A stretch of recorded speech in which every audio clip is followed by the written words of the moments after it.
Hello friends, हमारा आज का टॉपिक है कि सृष्टि का विकास कैसे हुआ। हम इसमें रामायण और महाभारत के पहले के इतिहास के बारे में बात करेंगे, क्योंकि रामायण काल तक जो है मानव सभ्यता विकसित हो चुकी थी।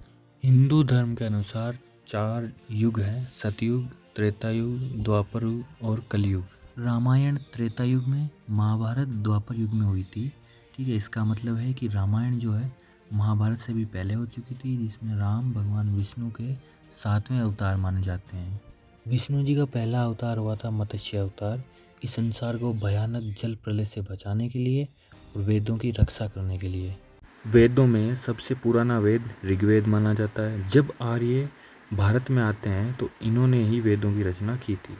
आर्य मध्य एशिया से जो है भारत में आते हैं।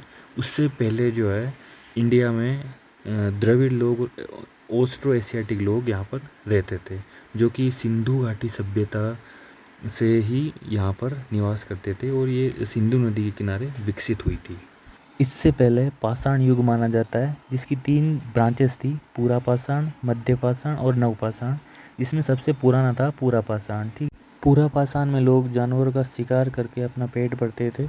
यहाँ मतलब खेती या पशुपालन का इनको विज्ञान नहीं था और यहाँ तक लिखित इतिहास कोई नहीं मिलता है, क्योंकि जो है मानव सभ्यता उस टाइम तक विकसित नहीं हुई थी और इन्होंने उस टाइम तक कोई जटिल उपकरण का भी आविष्कार नहीं किया था। तो मानव सभ्यता का विकास कैसे हुआ, चलिए इसके बारे में जानने का प्रयास करते हैं।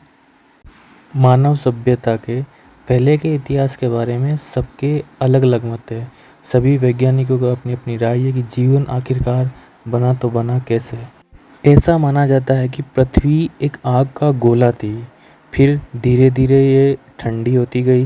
ठंडी होने की वजह से इस पर पानी की मात्रा जो है बढ़ने लगी। ठीक है, पानी की मात्रा बढ़ने लगी तो इसी समुद्र या पानी से जीवन की शुरुआत मानी जाती है। जिस प्रकार एक पेड़ की कई सारी टहनियाँ होती है, उसी प्रकार जीवों की उत्पत्ति भी एक ही जीव से मानी जाती है, जिसमें जो है महत्वपूर्ण प्रजाति होमो सेपियंस हुई, जिन्हें मानव के पूर्वज हम मानते हैं। यह अपनी अच्छी भाषा की वजह से इस पृथ्वी पर सरवाइव कर पाते हैं।